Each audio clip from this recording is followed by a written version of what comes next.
ذکر اذکار کا کیا حال ہے؟ چل رہے ہیں تھوڑے یا زیادہ؟ سبحان اللہ و بحمدہ پڑھنے کا کیا اجر ہے آپ بتائیے؟ سونے کا پہاڑ خرچ کرنے سے بھی زیادہ بڑا اجر ہے اس شخص کے لیے جو سبحان اللہ و بحمدہ پڑھے. خاص طور پر کب زیادہ پڑھنا؟ جب انسان خوف کھائے. کس چیز سے؟ رات کے اندھیرے سے اور دشمن سے مال خرچ کرنے سے. پڑھیے کم از کم 3 دفعہ سبحان اللہ و بحمدہ سبحان اللہ و بحمدہ. اللہم انی اسألک علما نافعا بھی پڑھیے 3 دفعہ پڑھیے. سبحان اللہ والحمد للہ ولا الہ الا اللہ واللہ اکبر بھی 3 دفعہ پڑھیے. دروشی پڑھیے کیونکہ جمعے کا دن دروشی پڑھنے کا دن ہے. کل ہم نے استغفار کے بارے میں پڑھا تھا کہ یہ مہینہ گناہوں کی بخشش کا مہینہ ہے اور اس میں ہمیں پوری کوشش کرنی ہے کہ ہم اللہ سبحانہ وتعالی سے اس مہینے کی بات پوری طرح بخشش حاصل کر چکے ہوں. نبی صلی اللہ علیہ وسلم روایت کرتے ہیں اللہ سبحانہ وتعالی سے، حدیث قدسی ہے، اللہ تعالیٰ فرماتے ہیں یا عبادی انکم تخطئون باللیل والنہار وانا اغفر الذنوب جمیعا فاستغفرونی اغفر لکم. اے میرے بندو تم دن رات خطائیں کرتے رہتے ہو اور میں تمام گناہ بخش دیتا ہوں، لہٰذا تم مجھ سے بخشش طلب کرو میں تمہیں بخش دوں گا. بخشش کے لیے سب سے اہم چیز کیا ہے کہ انسان اپنی ندامت کا اظہار کرے، اپنے گناہ پر شرمندگی. تو اس کے لیے آپ کو کرنا یہ ہے کہ اکیلے میں آج بیٹھ کر، صرف آج ہی نہیں پورا مہینہ اگر یہ عمل کریں تو بہت ہی مفید ہوگا. اکیلے میں بیٹھ کر اپنے کسی ایسے گناہ کا ذکر کریں اللہ تعالیٰ کے سامنے جو صرف آپ کو پتا ہے. اللہ نے دنیا میں وہ آپ کا گناہ چھپایا ہوا ہے، اور اللہ سبحانہ تعالیٰ سے اپنی کمزوری کا اعتراف کریں، شرمندگی اور ندامت کا اظہار کریں، اور پھر رو کر اللہ تعالیٰ سے معافی مانگیں، کیونکہ فَإِنَّهُ لَا يَغْفِرُ الذُّنُوبَ إِلَّا أَنْتَ. اللہ کے سوا کوئی بھی ایسا نہیں جو گناہوں کو معاف کر سکے. تو اس لیے بہت ضروری ہے کہ ہم ندامت اختیار کریں، شرمندہ ہوں، اپنی غلطیوں کو مانیں. اور جب ایک انسان غلطی مان لیتا ہے تو پھر التائب من الذنب کمن لا ذنب لہ، انسان اتنا صاف ہو جاتا ہے گویا اس نے کوئی گناہ کیا ہی نہیں. کمن لا ذنب لہ. اسی طرح توبہ کے لیے اگر کوئی کبیرہ گناہ سرزد ہو چکا ہے زندگی میں، پاسٹ میں، جو آپ کو ہانٹ کرتا رہتا ہے، بار بار آپ کو پریشانی ہوتی ہے، تو اس کے بارے میں کیا کرنا چاہیے؟ رسول اللہ صلی اللہ علیہ وسلم نے فرمایا جب کسی بندے سے کوئی گناہ سرزد ہو جائے پھر وہ اچھی طرح وضو کرے، پھر کھڑا ہو اور 2 رکعت نماز ادا کرے، پھر اللہ تعالیٰ سے بخشش مانگے تو اللہ تعالیٰ اسے ضرور معاف کر دیتے ہیں.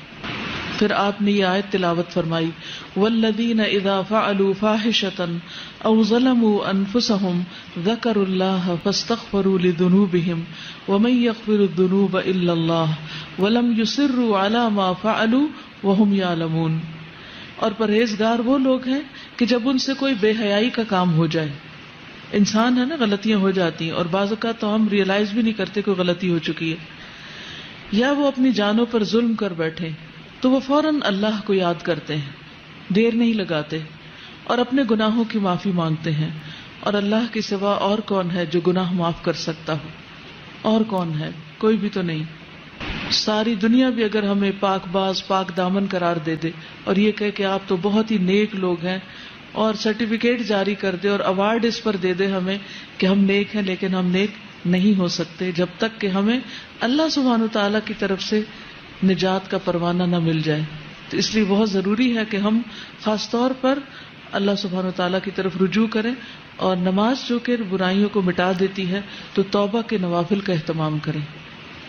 یعنی جب بھی دل میں پریشانی آئے کسی گناہ کی تو اس کے علاج کے لیے نفل پڑھیں، اور پھر وہ دانستہ اپنے کیے پر اصرار نہیں کرتے، یعنی جو غلطی ان سے ہو گئی اسے بار بار دہراتے نہیں. اس استغفار کا فائدہ کیا ہوگا؟ انسان اللہ کے عذاب سے محفوظ رہے گا. آپ بڑی بڑی پریشانیوں سے، تکلیفوں سے، بیماریوں سے، حادثات سے محفوظ رہیں گے. نبی صلی اللہ علیہ وسلم نے فرمایا العبد آمن من عذاب اللہ ما استغفر اللہ. بندہ جب تک اللہ سے استغفار کرتا رہتا ہے اس وقت تک اللہ کے عذاب سے محفوظ رہتا ہے. جیسے قرآن مجید میں بھی آتا نا کہ اللہ ان کو عذاب نہیں دے گا جب تک کہ وہ استغفار کرتے رہیں. تو آپ کے اندر کسی بھی قسم کا اگر کوئی خوف ہے، بعض اوقات کچھ لوگوں کو فوبیاز ہوتے ہیں، یہ چھت نہ مجھ پہ گر پڑے، یا بلندی پہ جانے کا خوف ہوتا ہے، یا اپنی جان مال اولاد کے بارے میں کوئی بھی خوف ہوتا ہے.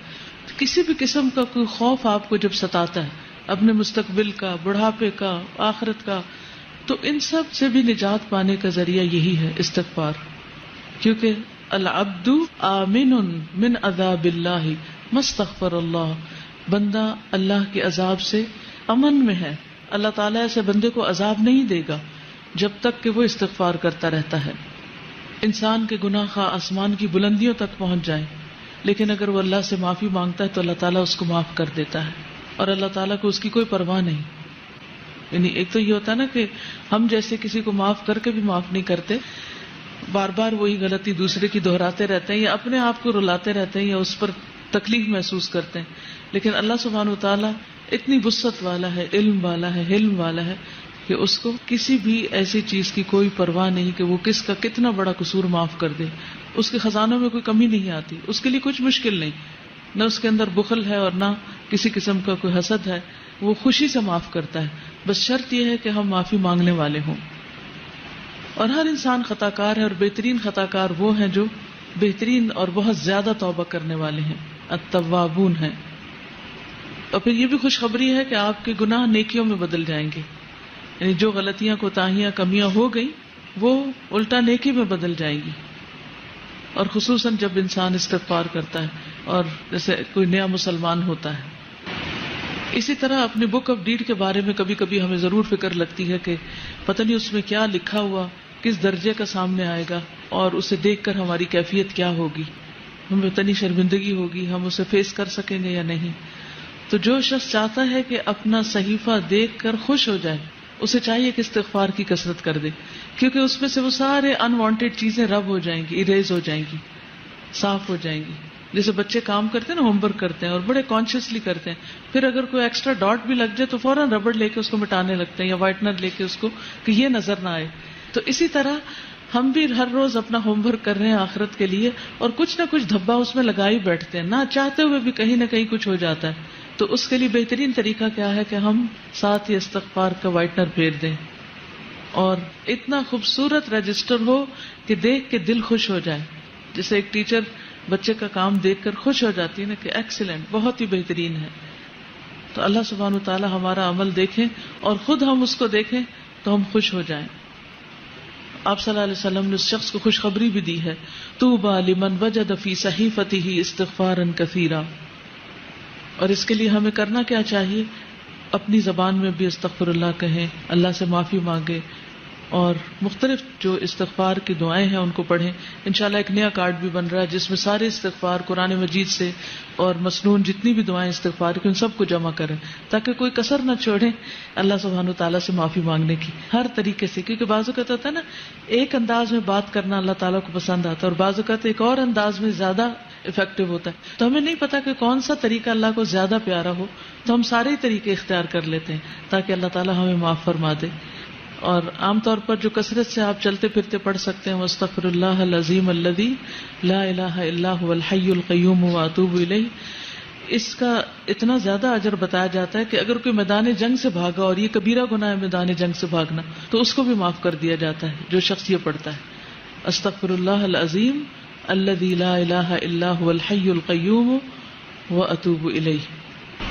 پھر اسی طرح یہ ہے کہ انسان کو اس بات کی بھی توقع رکھنی چاہیے کہ میرے اس استغفار سے میرا رب خوش ہو رہا ہے، کیونکہ وہ اونٹنی والی جو حدیث آتی ہے کہ اللہ تعالیٰ اس بندے سے زیادہ خوش ہوتا ہے جس کو صحرا میں کھوئی ہوئی اونٹنی مل جاتی ہے. تو جب ہم استغفار کرتے ہیں تو یہ کوئی معمولی فعل نہیں ہے، اللہ سبحانہ تعالیٰ اپنے بندے سے راضی ہو جاتے، خوش ہو جاتے ہیں. اور پھر آئندہ کے لیے گناہوں سے ڈرتے بھی رہنا چاہیے. یہ نہیں کہ انسان دلیر ہو جائے کہ اللہ تعالیٰ خوش ہوتے ہیں تو پھر میں اور جی بھر کے گناہ کر لوں. نہیں، مومن جو ہے وہ گناہ کو اپنے اوپر پہاڑ کی طرح سمجھتا ہے، جیسے کوئی پہاڑ گر گیا اس پر، اتنا پریشان ہوتا ہے، وہ اتنا تکلیف اٹھاتا ہے گناہ کر کے. اور منافق جو ہوتا ہے یا فاجر، وہ ایسے جیسے ناک پہ بیٹھی مکھی اور اس کو ہاتھ کے اشارے سے اڑا دے، یعنی اسے معمولی سی چیز ہے. اور پھر صبح شام سید الاستغفار بھی انسان پڑھتا رہے.